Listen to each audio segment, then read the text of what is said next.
बरोबर का? अरे, असं का झालं बरं? स्टॉप रेकॉर्डिंग का झालं? का स्टार्ट रेकॉर्डिंग झालंय ते? जाऊ द्या. चला आपण बघूया. तुम्हाला दिसतंय का तिथे रेकॉर्डिंग स्टार्टेड किंवा स्टॉप्ड असं काही? तर मला सांगा. बरं. आपण एम-ओ-टीला सुरुवात केली होती मॉलिक्युलर ऑर्बिटल थिअरीला. अ, वरची जी होती व्हॅलेन्स बॉन्ड थिअरी त्याच्यामध्ये हायब्रिडायझेशन आपण बघितले. मॉलिक्युलर ऑर्बिटल थिअरीमध्ये आपण सोप्या भाषेमध्ये आधी आपण पुस्तकातनं वाचलं होतं. तुमच्या लक्षात असेल, तर आधी आपण पुस्तकातनं हे सगळं वाचलं होतं. बॉन्डिंग ऑर्बिटल्स, मग अँटी बॉन्डिंग मॉलिक्युलर ऑर्बिटल्स आणि जेव्हा ह्या केमिस्ट्रीच्या डेफिनेशन्स आणि या सगळ्या टर्मिनॉलॉजी मधनं असं वाटायला लागलं, मला समजलं की हे लई कठीण चाललंय आपलं. म्हणून मग आपण एक्झाम्पल घेतलं होतं. आपल्या घरात एखाद्या ताई किंवा दादाचं लग्न असेल, तर आपण काय चेक करतो, की समोरची फॅमिली आणि आपली फॅमिली किती फिजिबल आहे, बरोबर? त्यांची एनर्जी, आपली एनर्जी. म्हणजे काय आपण बघतो की नाही, फायनान्शियली आपल्या आपल्या लेव्हलचे आहेत की नाही, एज्युकेशनली आपल्या लेव्हलचे आहेत की नाही, बरोबर? आपल्याकडे शेती आहे, त्यांच्याकडे शेती आहे की नाही? आपण बिझनेस करत असू, तर ते बिझनेसवाले आहेत का आणखीन काय उद्योगधंदा करतायत? जितकं असेल, तितकं सिमिलर आपण बघतो, बरोबर? आणि मग ज्यावेळेला रिजेक्शन होतं, तेव्हा काय होतं? अँटी बॉन्डिंग मॉलिक्युलर ऑर्बिटल काहीतरी बरोबर मॅच नाही झालंय त्याच्यामध्ये, बरोबर? आता जरा असं समजा, की माझ्याकडे एक ऑर्बिटल आहे, जे आहे अं, जे आहे प्लस एनर्जीवालं, म्हणजे ज्याच्यामध्ये खूप जास्त एनर्जी आहे. आणि दुसरं एक ऑर्बिटल आलंय, त्याच्यामध्ये आहे मायनस एनर्जी, म्हणजे कमी एनर्जी. ह्या दोघांना जर मी एकत्र आणलं, तर काय होईल? ह्याचे इक्वेशन बरोबर होणार नाही ना. एकाची एनर्जी पॉझिटिव्ह आहे, एकाची एनर्जी निगेटिव्ह आहे. आपण एक्झाम्पल घेतोय. तर ह्याचं combination will not be a good combination. पण जर माझ्याकडे एक पॉझिटिव्ह एनर्जीवाला ऑर्बिटल आहे आणि दुसरं पण पॉझिटिव्ह वाला एनर्जीचा ऑर्बिटल आहे. आता मी या दोघांना समजा ब्लेंड केलं. ब्लेंड केलं म्हणजे काय केलं? मिक्स केलं. तर ते दोघं सिमिलर एनर्जीवाले आहेत. तर काय होईल? दोन एकसारख्या एनर्जीचे, बऱ्यापैकी एकसारख्या एनर्जीचे मला प्रोडक्ट्स मिळतील. तसंच मायनस आणि मायनस असे जर मी ऍड केले दोन, तर मला काय मिळतील? थोड्याफार फरकाचे असतील तर मला सारखेच दोन ऑर्बिटल्स मिळतात. हे जे आहेत ना, हे सारखे सारखे हे आहेत बॉन्डिंग मॉलिक्युलर ऑर्बिटल्स. ह्याच्यामध्ये बॉन्ड बनतो. मग हे जे आहेत ना, पॉझिटिव्ह निगेटिव्ह हे आहेत अँटी बॉन्डिंग मॉलिक्युलर ऑर्बिटल्स. आता ह्या थिअरीचा आणि वरच्या थिअरी मधला सगळ्यात महत्वाचा मुद्दा काय माहितीये का तुम्हाला? या थिअरीमध्ये अँटी बॉन्डिंगची कन्सेप्ट पण धरली गेली. वरच्या सगळ्याच्या सगळ्या तुम्ही बघा, ऑक्टेट रूल बघा किंवा त्याच्यानंतरचा आपला तो व्हॅलेन्स पेअर रिपेलिंगची जी होती ना, ती रिपेल करणारी जी थिअरी होती ती किंवा ही व्हीबीटी होती. ह्याच्यामध्ये कुठेच अँटी बॉन्डिंगचा विचारच नाहीये. ऑक्टेट करायचं असेल तर त्याला 8 इलेक्ट्रॉन पाहिजे, मग ते एकमेकांबरोबर बॉन्डिंग करते. पुढच्या ह्याच्यामध्ये होतं valence shell electron pair repulsion theory. त्याच्यामध्ये त्याने सांगितलं होतं की ते एकमेकांना रिपेल करतात, म्हणून ते 3 डायमेन्शनल स्पेसमध्ये कसे असतात ते त्याच्यामध्ये होतं. व्हीबीटी मध्ये तर त्याचं हायब्रिडायझेशन होतं, हे होतं. पण कुठेच अँटी बॉन्डिंग हा विचारच नाही आला, म्हणजे ते बनलंच नाहीये. पण एकमेकांच्या आजूबाजूला असे ऑर्बिटल्स असतील की नाही? ऑर्बिटल्स या शब्दाचा अर्थच आहे की that is the maximum possibility of finding electrons. तर असे इलेक्ट्रॉन्स ज्याच्याकडे दोनही ॲटम्सचे असे असे काही पाथ ज्याची एनर्जी पॉझिटिव्ह निगेटिव्ह आहे, असे एकमेकांच्या जवळपास येऊ शकतातच. आणि ही कन्सेप्ट आपल्या एमओटीने सांगितली आहे आणि म्हणून ही खूप वेगळी थिअरी आहे. आता in bonding molecular orbitals the large electron density is observe between the nuclei of the bonding atoms than the individual atomic orbitals. On the other hand, in the antibonding orbital, the electron density is nearly zero between the nuclei. बघा, आता atomic orbitals खालून वरती जेव्हा तुम्ही जाता ना, तर energy increase होत जाते. साय इज द फंक्शन. ठीक आहे. फंक्शन म्हणजे काय? तुम्हाला फिजिक्स मध्ये असेल ते आता. फंक्शन आपण जेव्हा अम, एखाद्या गोष्टीचं इक्वेशन मांडतो, तेव्हा त्याच्यामध्ये फंक्शन म्हणून असं अशा काही काही टर्मिनॉलॉजीज क्वांटम फिजिक्स किंवा क्वांटम केमिस्ट्रीमध्ये येतात. तर आता दोन पद्धतीने ॲटॉमिक ऑर्बिटलचे दोन दोन प्रकार होतील, एक वरचा आणि एक खालचा. एक आहे मॉलिक्युलर ऑर्बिटल साय आणि साय स्टार. त्याच्यामध्ये काय झालंय? पॉझिटिव्ह. बघा, पॉझिटिव्ह दोघांची सिमिलर एनर्जी आहे, तर त्याने पेअरिंग केलं. पण याच्यामध्ये डिसिमिलर एनर्जी आहे, ए आणि बी. साय ए साय बी हे दोन वेगवेगळ्या ऑर्बिटलचे फंक्शन्स आहेत. असं झालं तर तुमचं मॉलिक्युलर ऑर्बिटल एम्प्टी आहे, म्हणजेच काय? त्याने तिथे बॉन्डिंग केलेलं नाहीये. साय ए साय बी हा एक आणि हा दुसरा. ॲटॉमिक ऑर्बिटल, हा दुसरा ॲटॉमिक ऑर्बिटल. ह्याचं इकडे येऊन इकडे कनेक्शन आहे, याचं पण इथे येऊन इथे कनेक्शन आहे. सिमिलरली खालच्या बाजूला इकडे कनेक्शन आहे आणि इथून खाली इथे कनेक्शन आहे. आता हे साय आणि साय स्टार ह्याचा अर्थ काय आहे? साय मध्ये काय झाले, याची आणि याची सिमिलर एनर्जी आहे, त्यांनी पेअरिंग केलं. पण याची आणि याची एनर्जी जेव्हा डिसिमिलर आहे तेव्हा anti bonding orbital higher energy than that of the atomic orbitals. Atomic ऑर्बिटल्सच्या एनर्जीपेक्षा जास्त एनर्जी याच्यामुळे ते स्टेबल राहू शकत नाहीत. सो ते येतात अँटी बॉन्डिंग कंडिशन मध्ये. समजलं? ह्याला म्हणतात फॉर्मेशन ऑफ मॉलिक्युलर ऑर्बिटल्स. आता conditions for the combination of atomic orbitals. आता कसं काय तुम्ही म्हणणार हे आणि ते आणि हे ह्यांची एकमेकांबरोबर बॉन्डिंग झाली? तर आपण मागच्या वेळेला हे बघितलं होतं, आय एम जस्ट रिवायझिंग, की जितके ते एकमेकांच्या सिमिलर शेप्स आहेत, म्हणजे 1s तर 1s, ह्याचं बॉन्डिंग जे आहे ते खूप सुपिरियर होईल, कारण 1s सिमिलर एनर्जी. पण 1s 2s बरोबर बॉन्डिंग होणार नाही, बरोबर? तसंच आपण बघितलं होतं की त्याची पोझिशन कशी आहे, एक्स ऍक्सिस वरती आणि समोरच्याचं पण दुसऱ्याचं पण एक्स ऍक्सिस वरती, किंवा एस ऑर्बिटल किंवा एक्स ऍक्सिस किंवा झेड ऍक्सिस, जे काही त्याची पोझिशन आहे त्याला ते मॅच व्हायला पाहिजे, बरोबर? म्हणजेच काय, 2s orbital of an atom can combine only with 2p Z. कारण काय, झेड ऍक्सिस वरती या एसचं एक्झॅक्ट मॅचिंग होत आहे, म्हणजे पोझिशन त्याची बरोबर आहे mix होण्यासाठीची. and not with px and py orbital of that atom because the symmetries are not same. म्हणजे px आणि py ची सिमेट्री या s सारखी नाहीये, pz ची याला मॅच होते. ठीक आहे? pz is symmetrical along z axis while px is symmetrical along x axis. The combining atomic orbitals must overlap to the maximum extent.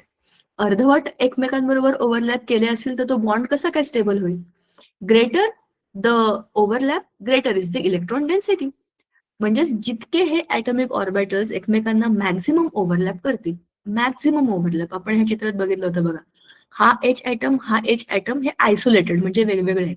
आता ह्यांना ऍडिशन केलं तुम्ही, ऍडिशन मध्ये काय झालं, ही खालची कंडिशन साय प्लस ए प्लस बी, ह्या कंडिशन मध्ये काय झालं, एक मोठा बघा, हे डेन्सर आहे की नाही, the density of electrons finding in this area has increased.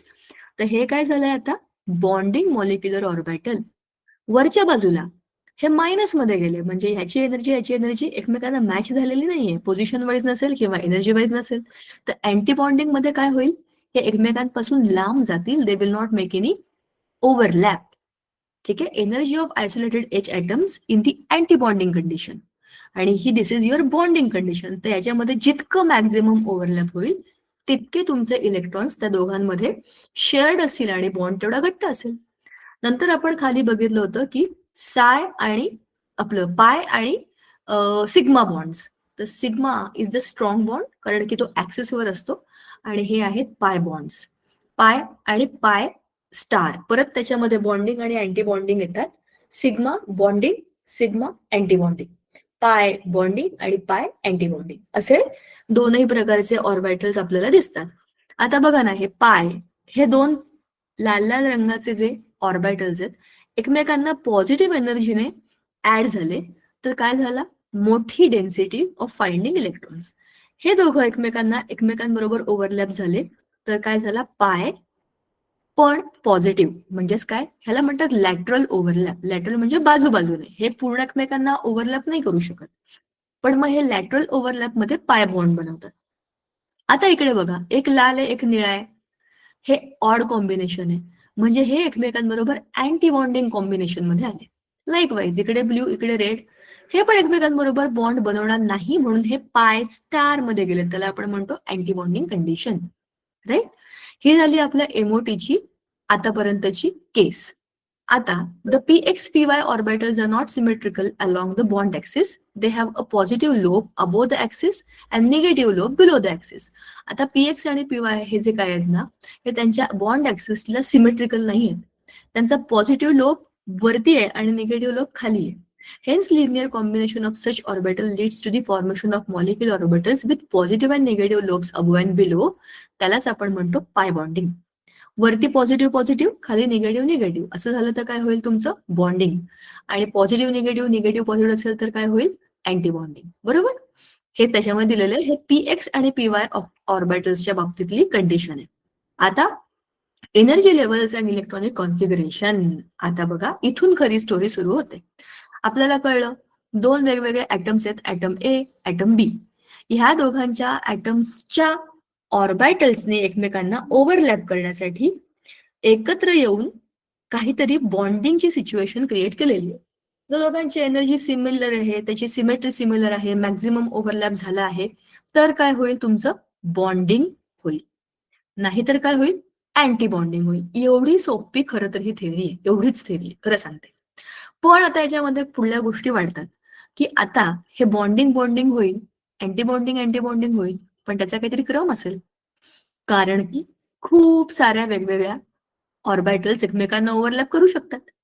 आता आपल्याला काय बघायचंय, we have seen earlier that on the combination of two 1s orbitals, two molecular orbitals sigma 1s and sigma star 1s are formed. Similarly, 2s orbitals yield sigma 2s and sigma star 2s molecular orbitals. म्हणजे काय झालं 1s 1s चा overlap, 2s 2s चा overlap. बरोबर. आता imagine करा असे 2px आहे, 2py आहे, 2pz आहे.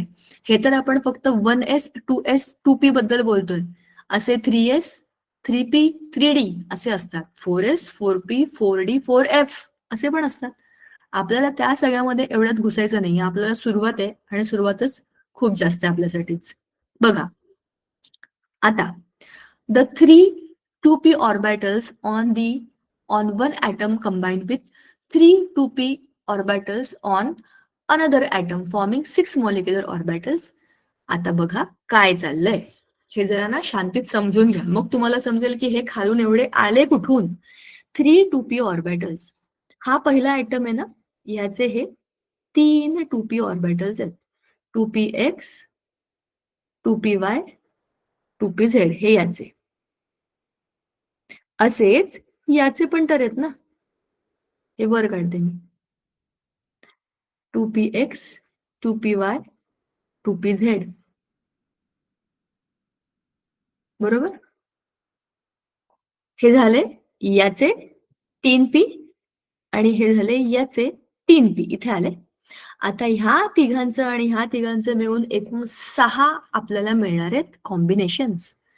ते कोणते कोणते असतील बघा. सिग्मा 2pz, पाय px पाय py, सिग्मा 2pz स्टार, पाय px स्टार पाय py स्टार. आता काय झालं ते बघा. आपल्याला वरतीच सांगितलेलं आहे त्यांनी की pz आणि s ऑर्बिटल हो की नाही, यांचं काय बनतो सिग्मा बॉन्ड बनतो. मग जर सिग्मा 2pz बनलेला आहे तर त्या सिग्माला एक अँटी बॉन्डिंग बनेल. आपल्याला माहिती px आणि py हे लॅटरल ओव्हरलॅप करतात. वरचं हे चित्र पाहिलं होतं ना आपण आताच, ते मोठे मोठे आडवे आडवे हे तेच आहे px आणि py वाला. हे बघा सिग्मा वरती होता, हा पाय है ना, पाय पाय लॅटरल ओव्हरलॅप वाले, हे बॉन्डिंग आणि अँटी बॉन्डिंग झालं. हे लॅटरल ओव्हरलॅप करतात px आणि py. म्हणजेच जर पाय px आणि पाय py बनलेत तर पाय px स्टार आणि पाय py स्टार म्हणजे अँटी बॉन्डिंग असे पण बनतील. म्हणजे एकूण किती बनले 1 2 3 4 5 6. हे 3 आणि हे 3 मिळून किती झाले 6. The molecular orbitals in homonuclear diatomic molecules have been determined experimentally. ह्याच्यावर प्रयोग केले लोकांनी आणि त्यांना असं जनरल त्याच्या एनर्जी लेवल्स वरनं समजलं आणि त्यांनी ही गोष्ट शोधून काढली की diatomic molecules of second row elements, ते छोटे छोटे आयटम्स आहेत ना, सेकंड रो मध्ये फक्त सेकंड म्हणजे 2च ऑर्बिटल्स बरोबर ना, 1s 2s आणि 2s बरोबर 2px 2py 2pz एवढंच आहे ना, 3 त्याच्यामध्ये नाहीच आहे. त्याच्यामुळे ह्या डायॲटॉमिक मॉलिक्युल्स मध्ये सेकंड रो मधल्या असं तुम्हाला एनर्जी दिसेल. आता ही एनर्जी बघा कशी आहे. हा ही एनर्जीची ऑर्डर आहे, रँक ऑर्डर म्हणजे क्रम. जरा आता शांतपणाने समजून घ्या. सगळ्यात पहिल्यांदा येईल सिग्मा 1s, मग येईल सिग्मा स्टार 1s. पहिल्या ऍटमच्या आणि दुसऱ्या ऍटमच्या फर्स्ट म्हणजे 1s शेलचा ओव्हरलॅप आहे, हा SS ओव्हरलॅप आहे, ऑब्व्हियसली हा सिग्मा होईल. मग आहे सिग्मा 2s चा स्टार, बरोबर. म्हणजेच काय, सेकंड आणि सेकंड दोनही जे सर्क्युलर आपले असतात ना स्फेरिकल, त्या दोघांचे बॉन्डिंग अँटीबॉन्डिंग, बॉन्डिंग अँटीबॉन्डिंग. आता 2px 2py ह्या दोघांचा पाय बॉन्ड बनेल, याची एनर्जी ह्याच्यापेक्षा थोडीशी जास्त आहे. याची एनर्जी ही जी आहे ही या सिग्मा 2pz पेक्षा कमी आहे. म्हणजे पाय नंतर येतो सिग्मा 2pz. हा सिग्मा 2pz कोणता आहे, या 2px 2py बरोबर 2pz होता की नाही, हा ओव्हरलॅप करतो एस बरोबर, बरोबर. म्हणून याची एनर्जी याच्या नंतर येणार आहे, पाय बॉन्ड नंतर येईल 2pz. त्याची एनर्जी अँटीबॉन्डिंग पेक्षा कमी आहे आणि त्यांच्या दोघांची एनर्जी या 2pz अँटीबॉन्डिंग पेक्षाही कमी आहे. थोडक्यात सांगायचं झालं ना तर 1s मग 2s, मग येईल आपला पाय, मग काय येईल सिग्मा 2pz. आता याच क्रमाने याचे अँटीबॉन्डिंग येतील. 1s नंतर काय येईल, 1s चा अँटीबॉन्डिंग आला बघा, सिग्मा, हे सगळे सिग्मा आहेत. बरं तर मी ते सिग्मा लिहून टाकते, सिग्मा सिग्मा हा पाय आहे, मग परत येतो सिग्मा 2pz. ह्या 2s नंतर काय येईल मध्ये, या 2s चा अँटीबॉन्डिंग येईल, आला इकडे. मग येतो पाय बॉन्ड लॅटरल ओव्हरलॅप वाला, पाय म्हणजे दोन आहेत px py, बरोबर. त्या दोघांची एनर्जी सेम आहे बघा, इक्वल आहे. त्याच्यानंतर कोण येणार आहे, हा येणार आहे सिग्मा 2pz. याच्यानंतर कोण येईल, या दोघांचं अँटीबॉन्डिंग, याचं अँटीबॉन्डिंग आणि मग याचं अँटीबॉन्डिंग, या क्रमाने ऑर्बिटल्स लागतात. ठीक आहे. For O2 and F2 increasing order of energies was found to be अशीच आहे बघा ना, sigma 1s less than sigma star 1s which is less than 2s, sigma star 2s which is less than sigma 2pz which is less than ह्या दोघांचे pi which is less than pi antibonding which is less than sigma antibonding 2pz, बरोबर की नाही. The sequence of filling the molecular orbitals give electronic configuration of molecules. The electronic configuration of molecules provides the following information. हे सगळं करण्यामागचं कारण काय, आपल्याला बघायचंय की why the atoms are stable. Bond गेल्यानंतर ते स्टेबल का असतात, तर त्याचं कारण ह्याच्यामध्ये आपण शोधून काढतो. तर स्टेबिलिटी ऑफ मॉलिक्युल्स काय, if the number of electrons in bonding MOs is greater than the number of antibonding MOs, the molecule is stable. तुम्ही हे जेव्हा काढता ना चित्र, हे या सगळ्या अशा जेव्हा डायग्राम्स काढता, तेव्हा काउंट करायचं the number of electrons in bonding MO. आपल्या बॉन्डिंगच्या मॉलिक्युलर ऑर्बिटल्स मधले जर इलेक्ट्रॉन्स जास्त असतील अँटीबॉन्डिंग पेक्षा, तर आपला ऍटम काय आहे, स्टेबल आहे. Magnetic nature of molecules. If all MOs in a molecule are completely filled with 2 electrons each, the molecule is diamagnetic, that is repelled by magnetic field. However, if at least one MO is half filled having 1 electron, the molecule is paramagnetic, that is attracted by magnetic field. आता हे कुठून आलं मध्येच, हे इथून आलं की आपल्या पिरियॉडिक टेबलमध्ये काही काही एलिमेंट्स हे मॅग्नेटिक प्रॉपर्टी दाखवतात. त्याच्यामध्ये 3 एलिमेंट आहेत स्पेशली, फेरस, कोबाल्ट आणि निकेल, बरोबर ना. या 3 एलिमेंट्स मध्ये मॅग्नेटिक प्रॉपर्टी दिसते आपल्याला, ते मॅग्नेटकडे अट्रॅक्ट होतात. लोखंडाच्या वस्तूंना मॅग्नेट चिटकतो, बरोबर. मग का बरं त्यांच्यामध्ये ती प्रॉपर्टी आहे, तर या एमो डायग्राम मुळे आपल्याला ही डायमॅग्नेटिक आहे का पॅरामॅग्नेटिक आहे ह्या दोन्ही गोष्टी कळतात. डायमॅग्नेटिक या शब्दाचा अर्थ आहे की त्याच्यामध्येच दोन्ही पोल आहेत. 2 इलेक्ट्रॉन जर तुमच्या ऍटम मध्ये असतील, पॉझिटिव्ह निगेटिव्ह असतील, तर ते पेअर्ड आहेत, मग त्यांना मॅग्नेटिझमची काही गरजच नाही, त्यांच्या आजूबाजूला मॅग्नेट असेल तरी पण काही फरक पडणार नाही. पण जर सिंगल इलेक्ट्रॉन असेल, त्याचा अर्थ असा आहे की दॅट इज अनपेअर्ड इलेक्ट्रॉन. आणि मॅग्नेटिझम ही प्रॉपर्टी इलेक्ट्रॉन्सच्याच मुळे आलेली आहे. ह्या जगामध्ये जेवढ्या केवढ्या वेगवेगळ्या गोष्टी घडतात ना, ह्या सगळ्या most of them are due to movement of electrons. Electricity म्हणा, स्टॅटिक करंट म्हणा, बरोबर, किंवा मॅग्नेटिझम म्हणा, ह्या सगळ्या गोष्टींमधले हिरो खरं तर इलेक्ट्रॉन्सच आहेत. कुठल्या पण गोष्टीमध्ये जेव्हा केमिकल बॉन्ड बनतो तेव्हा पार्टिसिपेट करणारे पण इलेक्ट्रॉन्सच असतात. म्हणून ह्या डायग्रामच्या स्ट्रक्चरवरून आपण हे सांगू शकतो की आपल्याला दिलेला जो मॉलिक्यूल आहे तो मॅग्नेटिक आहे का नॉन मॅग्नेटिक आहे. आता bond order of molecule. The bond order of molecule can be calculated from the number of electrons in bonding NB and anti bonding MOs. तर बॉन्ड ऑर्डर कशी आहे, number of bonding minus number of anti bonding, हे काय electrons आहेत, divided by 2. हे केलं, हा formula टाकला की तुम्हाला बॉन्ड ऑर्डर मिळते. ठीक आहे, म्हणजे किती बॉन्ड्स बनवलेत हे कळतं. आता की ideas of MO theory. MOs in molecules are similar to atomic orbitals of the atom. म्हणजे जसे की वरच्या मध्ये हायब्रिडमध्ये काय होतं, प्रत्येक ॲटमने आपला आपला एक ऑर्बिटल दिला, ते त्या मिक्सर मधनं काढला आणि एक हायब्रिड ऑर्बिटल बनला त्याचा. त्याच्याकडे मोठा होता, छोटा होता, जो काही त्याचा शेप होता ऑर्बिटलचा तो चेंज झाला आणि सगळे एकसारखे झाले. पण मॉलिक्युलर ऑर्बिटल्स मध्ये असं होत नाही. ॲटमचे स्वतःचे जे इंडिव्हिज्युअल ऑर्बिटल आहे ते तसेच राहतात. Molecular orbital decreases region of space in the molecule representing the probability of an electron. म्हणजे काय, ॲटमच्या मधली जी स्पेस आहे ना त्याला ते विचारात घेतं, कारण की ओव्हरलॅपचा विचार चाललाय ना इकडे. म्हणजेच काय, की ती स्पेस कमी होईल आणि बॉन्डिंगचा विचार होईल, कारण प्रोबॅबिलिटी ऑफ इलेक्ट्रॉन तिथे जास्त आहे. जिकडे इलेक्ट्रॉन जास्त मिळेल तिथे बॉन्डिंग झाली असं समजायचं. म्हणजेच याच्यामध्ये ॲटॉमिक ऑर्बिटल्स आहेत तसे राहतात आणि ते स्पेसचा विचार करतं. Molecular orbitals are formed by combining atomic orbitals of different atoms. The number of molecular orbitals formed is equal to number of atomic orbitals combined. Correct आहे की नाही? जेवढे ॲटॉमिक ऑर्बिटल्स पार्टिसिपेट करतात तेवढेच मॉलिक्युलर ऑर्बिटल बनतात. त्याच्यामध्ये काही change होत नाही, काही बनलंय तुटलंय असं काही नाही, फक्त ओव्हरलॅप झालेलं आहे.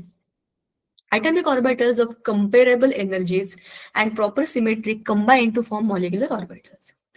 जे काही ॲटॉमिक ऑर्बिटल्स आपण बघतो ऑफ कम्पेरेबल एनर्जीज, म्हणजे पॉझिटिव्ह पॉझिटिव्ह निगेटिव्ह निगेटिव्ह आपण बघितलं की नाही, जे एकमेकांबरोबर ओव्हरलॅप करू शकतात त्यांचंच बॉन्डिंग होतं.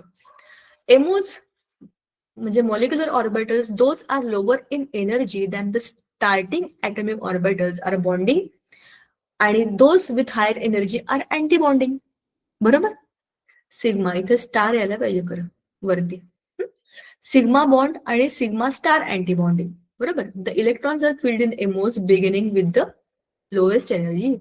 कमीत कमी एनर्जी खालून वरती वरती वरती इलेक्ट्रॉन्स भरत जायचे. आता जेव्हा आपण त्याचं एक्झाम्पल बघू ना तेव्हा तुम्हाला समजेल की ते किती इंटरेस्टिंग आहे, सोपं आहे. आता आपण थेअरी बघतोय ना, म्हणून आपल्याला वाटतं की आई शपथ हे काय आलंय, कुठून आलंय, पण असं नाहीये. जेव्हा तुम्ही एक्झाम्पल्स बघाल ना तेव्हा तुम्हाला समजेल की हे एवढंही कठीण नाही. It's very easy actually if you understand it. आता बघा, only two electrons occupy each molecular orbital and they have opposite spins, that is their spins are paired. हे आपल्याला ऑलरेडी माहिती आहे. अपोजिट स्पिनच पाहिजे, त्याच्याशिवाय कधीही त्याचं पेअरिंग होणार नाही. The bond order of the molecule can be calculated from the number of bonding and anti-bonding electrons. Bond order वरनच तुम्हाला हे समजेल की किती बॉन्ड बनवलेत. आता बघा, आता याच्यामध्ये आपण बघूया हायड्रोजनचा एमओ. खूप सोपं आहे, खूपच सोपं आहे. इथून तुम्हाला खरं पुढचं सगळं लेसन ना खूप सोपं वाटेल. बघा, हायड्रोजनचा मॉलिक्यूल आहे H2, त्याच्यामध्ये 2 हायड्रोजन आहेत, हा पहिला हायड्रोजन, हा दुसरा हायड्रोजन. आता ना एकदम डोकं उघडून ऐका तुम्ही, ह्याच्यामध्ये काहीच कठीण नाहीये. या हायड्रोजनचा 1s एकच शेल आहे. हायड्रोजनचं आपल्याला स्ट्रक्चर माहिती आहे कसं आहे, न्यूक्लियस आहे मध्ये आणि बाजूला एकच शेल आहे, त्याच्यामध्ये एकच इलेक्ट्रॉन आहे. बरोबर. आता आपण या फर्स्ट शेलचा विचार करतोय. 1s, ही 1s या हायड्रोजनची ही आहे, या हायड्रोजनची ही आहे. बरोबर. या शेल्सनी जेव्हा एकमेकांना ओव्हरलॅप केलं तर एक बनला सिग्मा बॉन्ड, कारण दोनही स्पेरिकल स्पेरिकल आहेत, जसा ह्याचा तसाच खालचा पण दुसऱ्याचा पण सेमच असणार आहे. आणि वरती हायर एनर्जी सिग्मा स्टार. आता याच्याकडे एक इलेक्ट्रॉन आहे, ह्याच्याकडे एक इलेक्ट्रॉन आहे. याचा इलेक्ट्रॉन जेव्हा खालच्या बाजूला इकडे आला आणि याचा इलेक्ट्रॉन म्हणजे अनपेअर्ड नाही, हा जो इलेक्ट्रॉन आहे तो स्पिन खालच्या बाजूला चेंज करून जेव्हा याच्या बरोबर आला तर ह्याच्या आणि ह्याच्या पेक्षा, ह्या ॲटमच्या आणि या ॲटमच्या पेक्षा या सिग्मा बॉन्डची एनर्जी कमी आहे. आता बघा, समजा हे आहे 0, हे आहे 10, असं आपण इमॅजिन करूया. हे खरंच तसं नाहीये, पण जरा इमॅजिन करा. आणि हे आहे 5, हे काय एनर्जी आहे. एनर्जीची नंबर फ्रॉम 0, 5, 10 असं आपण इन्क्रीजिंग वरती चाललोय. म्हणजे 0, 1, 2, 3 असं मी इथे काढते बरं का स्केलवरती. आता जरा बघा, या हायड्रोजनची एनर्जी आहे 5. या हायड्रोजनची एनर्जी पण आहे 5. पण जेव्हा हे एकमेकांना ओव्हरलॅप करतात, तेव्हा त्यांची ही एनर्जी होते 0. म्हणजे कमी होते की नाही? एनर्जी कमी झाली, त्याचा अर्थ आहे की हे स्टेबल आहेत. आणि वरती ह्याची एनर्जी आहे 10. म्हणजे ह्याची एनर्जी खूप जास्त आहे. आधीच्या ॲटमपेक्षा हे जास्तच भांडतील एकमेकांशी. मग ती सिच्युएशन अँटी बॉन्डिंगची भाग घेत नाही. बॉन्डिंगमध्ये एकमेकांबरोबर ते पेअर करतात and they make the single bond. बरोबर? आता hydrogen molecule is formed by the linear combination of two hydrogen atoms, each one electron in its 1s orbital. Linear combination of two 1s orbital gives two molecular orbitals sigma 1s, sigma star 1s. The two electrons from the hydrogen atom occupy sigma 1s molecular orbital and sigma 1s remains vacant. जे आपण चित्रात बोललो ना तेच इथे दिलेलं आहे. So electronic configuration of hydrogen molecule is sigma 1s2. बघा सिग्मा 1s आणि त्याच्यावरची 2 इलेक्ट्रॉन. तर बॉन्ड ऑर्डर कशी काढायची? Bonding electron minus anti bonding electron divided by 2. Bonding electron किती आहेत वरती? 2. अँटी बॉन्डिंग किती होते? 0 डिवायडेड बाय 2. म्हणजे आन्सर आलं 1. ह्याचा अर्थ काय? सिंगल बॉन्ड आहे. So in H2 molecule there exist 1 covalent bond. हे पण आलं. किती बॉन्ड बनवले? डबल, ट्रिपल, सिंगल काय आलंय? Bond order is 1, so it is single bond. बरोबर? Between two hydrogen atoms, the bond length is 74 picometer and the bond dissociation energy is 438 kilojoule per mole. आता ही additional information molecule मध्ये मिळत नाही. ही नंतर study करून आपल्याला सापडलेली आहे. As there are no unpaired electrons present in H2 molecule, it is diamagnetic. याच्यामध्ये पेअर आहे सगळ्या, म्हणजे त्याच्यामध्ये एक पण असं नाहीये की जे रिकाम आहे, सिंगल नाहीये. So it is diamagnetic. समजलं का? आता दुसरं आहे लिथियम मॉलिक्यूल. आता तुम्हाला समजलं कसं करायचंय? Hydrogen, helium, lithium. लिथियम मध्ये 3 इलेक्ट्रॉन्स असतात. लिथियमचा ॲटॉमिक नंबर आहे 3. माहितीये ना तुम्हाला? हे तुम्ही जाग्यात का झोपल्यात? मध्ये मध्ये बोला बरं माझ्याशी जरा. मी जेव्हा स्क्रीन शेअर करते ना, तेव्हा मी एकटीच अभ्यास करत असते. जरा बघू द्या बरं, किती लोक जागेत ठिकाणावर आहेत. आहात ना बाकीचे सगळे? कळतंय ना रे बाबांनो हो मॅम. तुम्हाला? हो. चला, आजचं जरा बरं आहे नाही? मागच्या सगळ्यापेक्षा जरा आजचं जरा बरं आहे. मी तुम्हाला म्हटलं ना की थेअरी बघून असं वाटतं अरे काय रे काय चित्र आहेत, पण खरं तर खूप सोपी आहेत बघा. लिथियमचे ॲटॉमिक नंबर आहे 3. तर ह्याचे 1s शेल मध्ये 1 इलेक्ट्रॉन, 2s मध्ये सॉरी 1s मध्ये 2 इलेक्ट्रॉन आणि 2s मध्ये 1 इलेक्ट्रॉन. असंच कॉन्फिगरेशन आहे ना, 1s2, 2s1. असंच लिहितो की नाही आपण? जसं हे या लिथियमचे तसं हे या लिथियमचं इकडच्या सेमच आहे. मग काय होणार? Bonding, anti bonding. Very very simple. दोन्ही एस एस आहेत तर दोन्ही काय बनतील? सिग्मा. मग हा काय होईल? सिग्मा आणि हा होईल सिग्मा स्टार. काय होईल? 1s. बरोबर? मग हा होईल सिग्मा 2s आणि हा होईल सिग्मा स्टार 2s. बरोबर की नाही? नावांमध्येच आहे त्याच्या सगळं. आता आता ह्याच्यामध्ये मजा बघा. एकूण इलेक्ट्रॉन आहेत 3 आणि ह्याच्यामध्ये इलेक्ट्रॉन आहेत 3. हे भरपूर काय काय लिहिले, जरा मला खोडू देते. आता हे 2 इलेक्ट्रॉन इकडे आले, हे 2 इलेक्ट्रॉन इकडे आले. आता हे बॉन्डिंग आहे बरं का, हे बॉन्डिंग आहे आणि हे अँटी बॉन्डिंग आहे. ह्याचे 2 आणि 2 इकडे आले आणि हे झाले बॉन्डिंग. खालचा जो असतो तो सिग्मा बॉन्डिंग असतो. एनर्जी कमी आहे ना. आता कॅल्क्युलेट करा बॉन्डिंग इलेक्ट्रॉन किती आणि अँटी बॉन्डिंग इलेक्ट्रॉन किती. बॉन्डिंग किती आहेत? 1 2 3 4 आणि अँटी बॉन्डिंग किती आहेत? 2. 4 वजा 2 झाले किती? 2. बॉन्ड ऑर्डरचा फॉर्म्युला आहे bonding minus anti bonding divided by 2. 2 divided by 2 is equal to 1. म्हणजे लिथियम आणि लिथियम दोघं एकमेकांना जेव्हा बॉन्ड करतील तेव्हा सिंगल बॉन्ड करतील. आता हा ऍटम स्टेबल आहे का नाही हे पण आपल्याला सांगता येतं. वरती आपल्याला काय सांगितलंय? बॉन्डिंग इलेक्ट्रॉन्सची संख्या अँटी बॉन्डिंगच्या संख्येपेक्षा जास्त असली तर तो आहे स्टेबल. बॉन्डिंगची संख्या किती आहे? 4. अँटी बॉन्डिंगची संख्या किती आहे? 2च. म्हणजे बॉन्डिंगची संख्या जास्त आहे तर हा ऍटम काय आहे? स्टेबल आहे. बरोबर की नाही? कळतंय का तुम्हाला?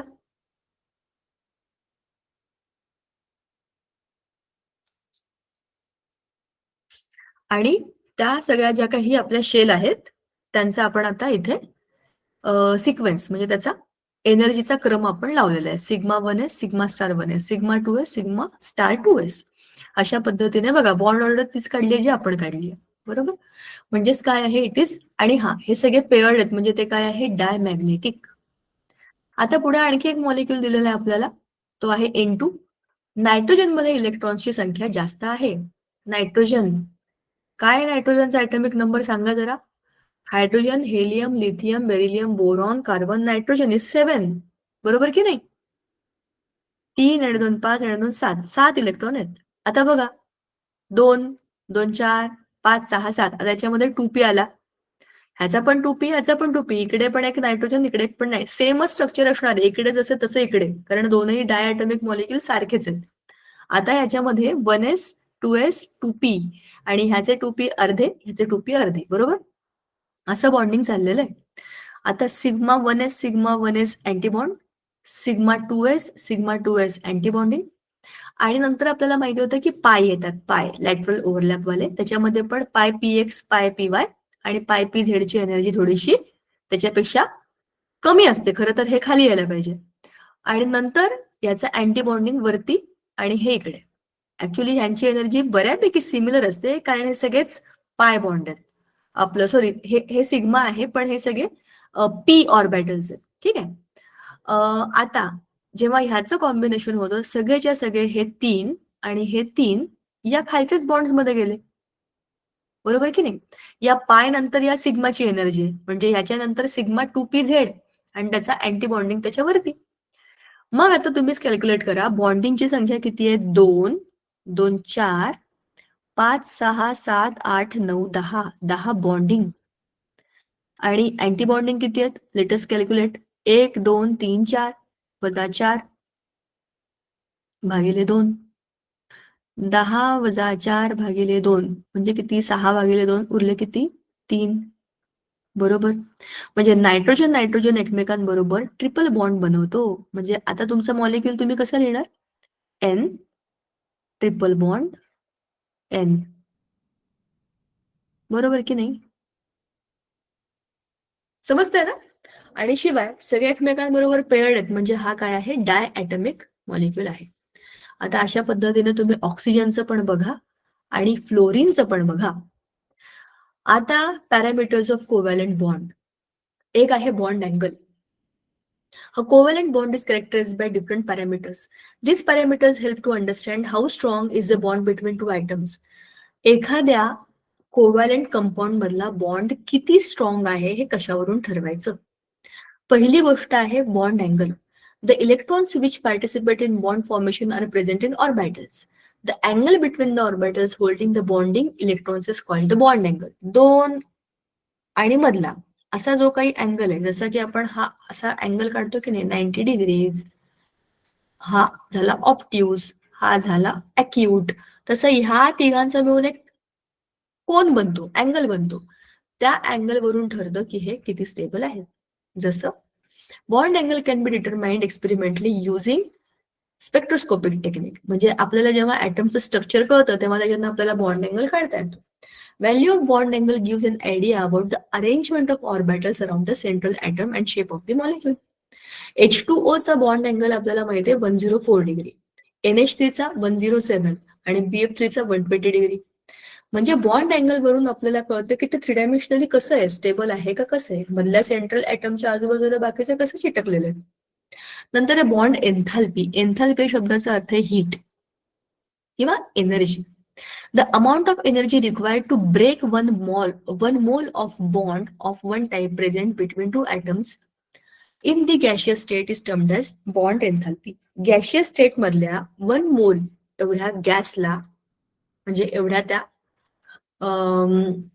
गॅशियस फॉर्म मधल्या मॉलिक्युल्सना ब्रेक करण्याकरता जेवढी एनर्जी लागते त्याला म्हणतात bond enthalpy. For diatomic molecules, the dissociation energy is the same as that of the bond enthalpy. Bond enthalpy for H2 molecule is 435.8 kilojoule per mole. The bond enthalpy is measure of strength of the bond between two atoms and can be measured experimentally. म्हणजेच काय सुखासुखी जे सगळे atoms आपले आपले gaseous condition मध्ये फिरत आहेत किंवा सॉलिड किंवा लिक्विड असतील तरी पण त्यांना गॅसेस मध्ये टाकायचं आणि त्यांना तोडायचं, म्हणजे त्यांचे बॉन्ड तोडून टाकायचे. ते पण किती? 1 मोल एवढ्या गॅसचे. आता 1 मोल ऑफ गॅस किती असतो? आपल्या पहिल्या लेसन मध्ये झालेलं आहे. जेवढा त्या गॅसची मॉलिक्युलर वेट असेल, that is in grams, that is up to its mole. 1 mole of carbon dioxide is equal to 44 grams of carbon dioxide, असं आपल्याला पहिल्या लेसन मध्ये झालेलं आहे, बरोबर. तेवढा गॅस तुम्हाला एका म्हणजे काय बरं म्हणता येईल, तेवढा 1 मोलचा जो काही गॅस आहे कुठला पण, त्याला तुम्हाला ब्रेकडाऊन करायचं त्याच्या ऍटम्स मध्ये, तुम्हाला किती एनर्जी द्यावी लागेल तेवढी आहे त्या बॉन्ड एन्थाल्पीची व्हॅल्यू. म्हणजेच काय? बॉन्ड तोडण्याकरता लागणारी एनर्जी, जनरली ती हीट एनर्जी असते, ठीक आहे. किंवा तुम्हाला प्रेशर देऊन ते तोडावे लागतात. सो हे एक्सपेरिमेंट करूनच हा उद्योग करावा लागतो. त्याच्याशिवाय आपल्याला कळणार कसं ती एनर्जी किती आहे. NN bond in N2 is stronger than the OO bond in O2. Oxygen मध्ये जे काही बॉन्ड आहे, ऑक्सिजन ऑक्सिजनचा बॉन्ड, त्याच्यापेक्षा नायट्रोजनचा बॉन्ड जास्त स्ट्रॉंग आहे. म्हणजे काय? याला जास्त एनर्जी द्यावी लागली compared to this. Larger is the bond dissociation energy, stronger is the bond. बरोबर ना? तुम्हाला जास्त एनर्जी द्यावी लागते कारण की बॉन्ड स्ट्रॉंगर आहे. The heteronuclear diatomic molecule HCl, the bond enthalpy was found to be 431.0 kilojoule per mole. हो की नाही? HCl बॉन्ड तोडण्याकरता पण एवढी एनर्जी टाकावी लागली त्यांना. In case of polyatomic molecules, the bond enthalpy and bond dissociation energy are not identical. Bond enthalpy is the average of the sum of successive bond dissociation energy. म्हणजे polyatomic मॉलिक्युलचा अर्थ काय? ज्याच्यामध्ये खूप सारे वेगवेगळे ऍटम्स आहेत, जसं H2O आहे, CO2 आहे, NH3 आहे. अशा मॉलिक्युल्स मध्ये बॉन्ड एन्थॅल्पी आणि बॉन्ड डिसोसिएशन एनर्जी ह्या वेगवेगळ्या असतात. बॉन्ड एन्थॅल्पीचा अर्थ काय? 1 मोल गॅस तोडायचा, त्याच्याकरता लागणारी एनर्जी. आणि बॉन्ड डिसोसिएशन म्हणजे काय? एखादा बॉन्ड तोडायचा. आता बघा, कॉमन सेन्सची गोष्ट आहे. आपल्याकडे आहे NH. याचा बॉन्ड तोडणं ही वेगळी गोष्ट आहे ना, NH3. किंवा ह्या Nचा हा बॉन्ड किंवा हा बॉन्ड जरी सिमिलर असतील किंवा त्याच्यामध्ये लोन पेअर असतील किंवा एखादा मोठा मॉलिक्यूल असेल, त्याच्यामध्ये वेगळे वेगळे ऍटम्स असतील, तर तसा वेगवेगळ्या ऍटम्सचा बॉन्ड, जसा आता समजा हा कार्बन आहे, इथे मी घेतला हायड्रोजन, इकडे पण हायड्रोजन, इकडे पण हायड्रोजन, आणि इथे घेतला क्लोरीन फॉर दॅट मॅटर, एक वेगळा. तर हा बॉन्ड तोडण्याची एनर्जी आणि हा बॉन्ड तोडण्याची एनर्जी ही वेगवेगळी असणार आहे की नाही. तर बॉन्ड डिसोसिएशन म्हणजे हा बॉन्ड तोडण्याची एनर्जी आणि ह्या पूर्ण मॉलिक्युलच्या बॉन्ड्सना तोडण्याची एनर्जी म्हणजे एन्थॅल्पी ह्या वेगवेगळ्या असतात. So average bond एन्थॅल्पी of OH bond in H2O कशी काढायची? त्या दोघांचं एकेका बॉन्डचं एन्थॅल्पी काढून त्याचं सम करायचं आणि एव्हरेज काढायची. In both the above equations, the bond between O and H is broken, but the amount of energy required to break the bond is different. That is, enthalpies of two OH bond in water are different. एकाच सारख्या, जसं आपण मगाशी या NH3चं बघितलं की नाही, एकाच सारख्या बॉन्डिंग मध्ये सुद्धा, म्हणजे आता नायट्रोजन हायड्रोजनचं बॉन्डिंग सेम आहे की नाही, हे सेम आहे, हे सेम आहे, हे सेम आहे, बरोबर. एकसारखाच बॉन्ड आहे ना हा. तरी पण एका बॉन्डची आणि दुसऱ्या बॉन्डची, त्याच्यानंतर तोडलेल्या तिसऱ्याची एनर्जी ही वेगवेगळी असते, बरोबर ना.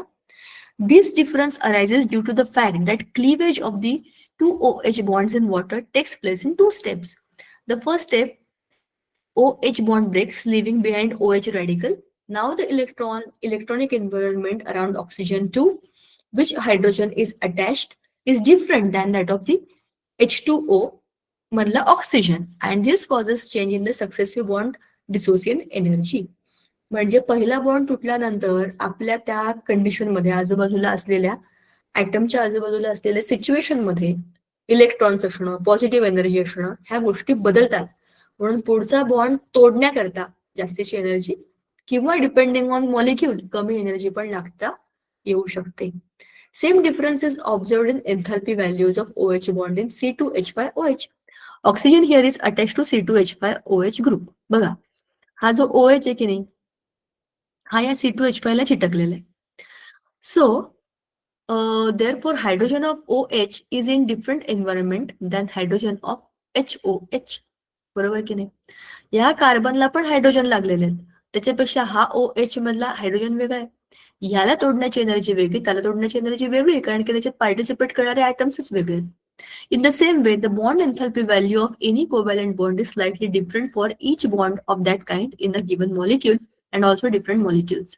The average values of bond enthalpy delta AH are determined from the experimentally measured value of large number of compounds containing particular bond. Average bond enthalpy data are given to us. म्हणजे याच्यामध्ये दिलेलं आहे bond enthalpy. ठीक आहे, खालच्या याच्यामध्ये खाली दिलेली आणि याच्यामध्ये दिलेली आपल्याला एव्हरेज बॉन्ड लेंथ वरून पण कळतं की बॉन्ड किती स्ट्रॉंग आहे. ह्या दिल्यात आपल्याला एन्थाल्पी, हीट एनर्जी आहे. ठीक आहे, ही बघा, कार्बन हायड्रोजनला तोडण्याची 400 ते 415 किलो जूल पर मोल. Nitrogen hydrogen 390. सगळ्यात कमी कुठली आहे? ऑक्सिजन 175 रेंज मध्ये. आणि सगळ्यात जास्त कार्बन बघा 610. आणि कार्बन ऑक्सिजन त्याच्यापेक्षा पण भारी आहे. कार्बन नायट्रोजन, अरे बापरे. आणि कार्बन ट्रिपल बॉन्ड, आई शपथ. हे सगळे एकमेकांना पक्के पकडून बसलेले लोक आहेत, म्हणून त्यांची एनर्जी बघा कशी जास्त आहे. बरोबर की नाही? चला, bond length implies the equilibrium distance between the nuclei of two covalently bonded atoms in the molecule. हा एक ऍटम आणि हा एक दुसरा ऍटम. हे याचे न्यूक्लियस आणि हे याचं न्यूक्लियस. ह्या दोघांमधली जी काही एनर्जी आहे, न्यूक्लियस मधली जी काही अंतर आहे, त्याला म्हणतात radius. Distance between nuclei of two covalently bonded atoms in the molecule त्याला म्हणतात bond length. They are measured by X-ray and electron diffraction technique. म्हणजे ह्याच्यामुळे आपल्याला त्या ऍटमची प्रिंट मिळते प्रकारची त्या इन्स्ट्रुमेंटवरती. मग त्याच्यामध्ये कळतं की लेंथ किती आहे. बघा, आता त्याच्यामध्ये दिलेली OH बॉन्डची रेडियस 74 पिकोमीटर, म्हणजे काय 10⁻⁹. बॉन्ड लेंथ इज, आणि ही कोव्हॅलेंट बॉन्ड लेंथ आहे, ही covalent bond length, type of bond.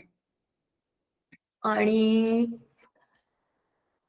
खाली बघा CH,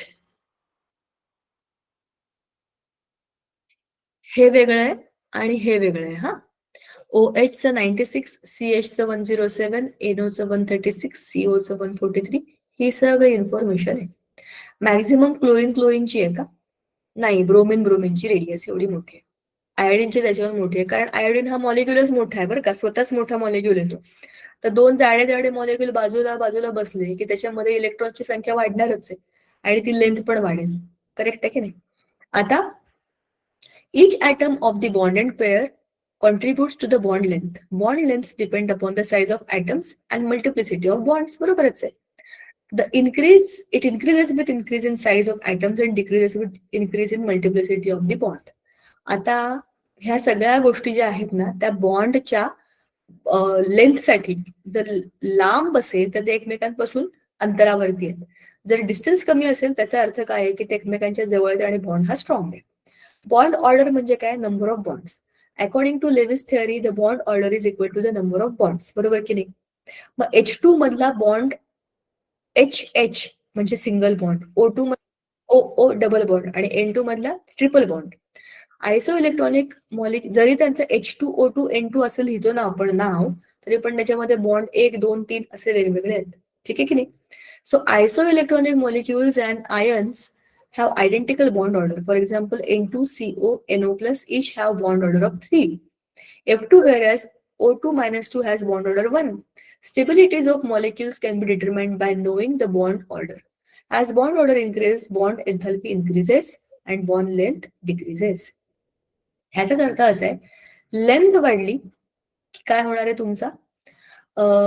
एन्थाल्पी वाढेल, म्हणजे तुम्हाला जास्त हीट द्यावी लागेल. बॉन्ड ऑर्डर वाढली म्हणजे काय? जास्त bond, double bond, triple bond झालेले आहेत. ठीक आहे ना? आता बॉन्ड लेंथ डिक्रीजेस म्हणजे काय? बॉन्ड घट्ट आहे, जवळ आहेत एकमेकांच्या आहेत, बरोबर, म्हणून तुम्हाला जास्तीची हीट द्यावी लागेल तो तोडायला. आता polarity of covalent bond. Polarity या शब्दाचा अर्थ काय माहितीये का? पोल, एक पॉझिटिव्ह आणि एक निगेटिव्ह असे पोल. कधी संपणार आहे हा धडा? हा लास्ट पार्ट आहे, पण हा संपणार नाही, थोडासा पार्ट उरणारच आहे. तो संपला पुढच्या वेळेला की मग आपण करूया आपला नेक्स्ट लेसन. बघा, पोलॅरिटी या शब्दाचा अर्थ आहे प्लस आणि मायनस. तुम्हाला मी थोडक्यात सांगते बघा. हायड्रोजन आणि हायड्रोजन हे दोनही सिमिलर टाईपचे ऍटम एकमेकांबरोबर बॉन्ड करतात, त्याच्यामुळे हे नॉन पोलर कोव्हॅलंट बॉन्ड आहेत. पण आता खाली बघा, हायड्रोजन आणि फ्लोरीन ही कबीर सिंग सारखी स्टोरी आहे. तुम्ही कबीर सिंग पिक्चर बघितलाय का रे? Tell me. कम ऑन, जागे व्हा. कबीर सिंग पिक्चर बघितलाय का तुम्ही? हॅलो, मी अभ्यासाचा प्रश्न नाही विचारते, मी जनरल प्रश्न विचारते. तुम्ही लोकांनी कबीर सिंग पिक्चर बघितलाय का? नाही बघितलाय? त्याची ऍड तरी बघितली असेल तुम्ही. तुम्ही बघितलं असेल तो कबीर सिंग कसा असतो. एकदम असा डेंजरस, मारामारी करणारा, ह्याला मार त्याला मार, डॉमिनेटिंग. थोडक्यात हा फ्लोरीन आहे डॉमिनेटिंग, आणि ही ती प्रीती आहे इडियट, एकदम शांत गपचूप बसणारी. सो या हायड्रोजनचे इलेक्ट्रॉन फ्लोरीनकडे ऑटोमॅटिक जातात, कारण तो डॉमिनेटिंग आहे. बघा, आता याच्यावर पॉझिटिव्ह चार्ज आला, डेल्टा पॉझिटिव्ह, छोटासा पॉझिटिव्ह, आणि याच्याकडे छोटासा निगेटिव्ह आला. दोघांनी एकमेकांना आपापले इलेक्ट्रॉन दिले, शेअर केले की नाही, ह्याला म्हणतात कोव्हॅलंट बॉन्डिंग. आता दोघांचा त्याच्यावर इक्वल अधिकार पाहिजे की नाही, पण असं होत नाही रिअल लाईफ मध्ये. आपल्याकडे पण बघा ना, बघा तुम्हाला सोपं उदाहरण सांगते मी. तुम्ही आणि तुमचं लहान भाऊ किंवा मोठा भाऊ कोणतरी बघा, तुमच्या दोघांमध्ये तो जास्त आगाऊ आहे की नाही, त्याला जास्त त्याचे जास्त लाड होतात. मी खरं सांगते बरं का, प्रत्येक घरातली स्टोरी आहे. जो डॉमिनेटिंग असतो ना, आगाऊ असतो ना, त्याचे सगळे ऐकतात. सेम इकडे तसंच आहे. हा फ्लोरीन जो आहे ना, हा आहे हॅलोजन. हॅलोजनची सवय काय, लोकांकडून हिसकावून घेणं. आता शेअर केलेत की नाही हायड्रोजनने त्याला इलेक्ट्रॉन, ह्याने याला दिले की नाही, आता गपचूप मध्ये ठेवावं ना. हा शहाणपणा करणारच. मी जास्त मोठा म्हणून माझ्याकडे ते जास्त असले पाहिजे म्हणून स्वतःकडे इलेक्ट्रॉन खेचून घेतो, थोडेसे याच्याकडे जास्त झुकलेले असतात. म्हणून हा काय होतो, डेल्टा पॉझिटिव्ह, हा डेल्टा निगेटिव्ह. हा आहे पोलार कोव्हॅलंट बॉन्ड. समजलं पोलॅरिटी या शब्दाचा अर्थ? आता डायपोल मुवमेंट म्हणजे काय होईल? Dipole movement is the product of the magnitude of charge and the distance between the centres of positive and negative charges. म्हणजेच काय, चार्ज किती आणि दोघांमधलं अंतर किती. चार्ज म्हणजे क्यू आणि आर इज द डिस्टन्स. ह्या दोघांचं मल्टिप्लिकेशन केलं की आपल्याला कळतं की डायपोल मुवमेंट किती आहे. का काढायची ही डायपोल मुवमेंट? ह्याच्यावरून कळतं की तो जो मॉलिक्यूल आहे तो किती स्टेबल आहे. बघा, dipole moment being a vector quantity is represented by the small arrow with the tail on the positive center and head pointing towards the negative center. हे आपण जे काढलं ना असं arrow, ह्याचाच अर्थ असा आहे की हा डेल्टा पॉझिटिव्ह झालाय आणि इलेक्ट्रॉन्स याच्याकडे गेले आणि याच्याकडनं घेतले. ठीक आहे. The crossed arrow above the Lewis structure indicates the direction of the shift of electron density towards the more electronegative atom. जो जास्त इलेक्ट्रोनेगेटिव्ह आहे तो इलेक्ट्रॉन स्वतःकडे खेचून घेणार आहे. So dipole moments of polyatomic molecules each polar bond. आता बघा ना, हा बेरिलियम मध्ये, आणि दुसरीकडे इकडे फ्लोरीन. आता परत फ्लोरीनच आहे. हा फ्लोरीन तर ह्या जगामध्ये कोणाचंही ऐकत नाही. पिरियॉडिक टेबल मधला कबीर सिंग आहे फ्लोरीन. तर हा फ्लोरीन काय करतो, ह्या बेरिलियमचे इलेक्ट्रॉन इकडे, ह्याचा इकडे खेचून घेतलेत. बघा, हा मध्यभागी आहे बिचारा, आणि हा दोघांशी बॉन्डिंग करतोय. हा शहाणा एकटाच आहे ह्याच्याबरोबर बॉन्ड करणारा, हा शहाणा एकट्याच्या बरोबर बॉन्ड करणारा, तरी ह्याचे इलेक्ट्रॉन या दोघांनी स्वतःकडे खेचून घेतलेत. So net dipole of BF2 is 0. इकडचा प्लस मायनस दोन्हीकडचं केलं की ते होतं 0. ठीक आहे. आता BF3 परत तेच आहे. सेंटरला बिचारा आलाय बोरॉन, बाजूला आलेत परत 3 फ्लोरीन. फ्लोरीन तोच वरचा आपला कबीर सिंग. मग काय करेल तो, इलेक्ट्रॉन खेचून घेईलच ना स्वतःकडे. आता काय होतं, नेट डायपोल इन BF3 0. इकडे तिन्हीकडे त्याने खेचलेत इक्वल. ठीक आहे.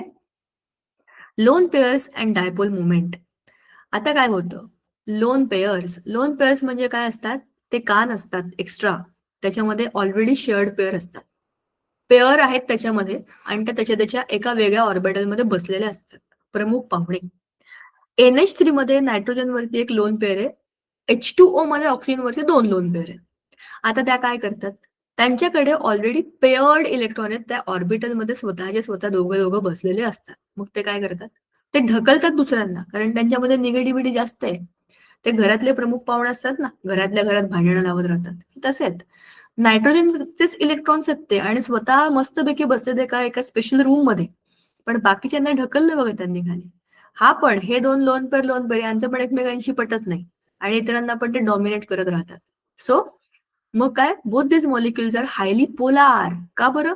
लोन पेअर असल्यामुळे. Nitrogen has only one lone pair while oxygen has two lone pairs which reflect in the higher polar movement of water. म्हणून पाण्यामध्ये काय आहे, जास्त पोलॅरिटी आहे. सो हा ऑक्सिजन जो आहे ना, आधीच ह्याचे इलेक्ट्रॉन खेचून घेतो, शिवाय याच्याकडे ह्याचे स्वतःचे प्रमुख पाहुणे बसलेले आहेत.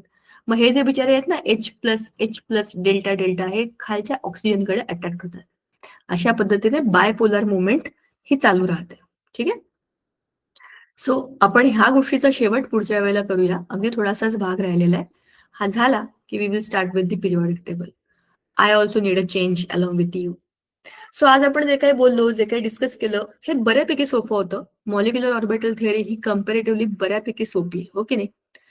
रिवाइज करा, लेसन वाचा. पुढच्या वेळेला आपण भेटू तेव्हा नवा लेसन स्टार्ट करू. चलो, थँक्यू.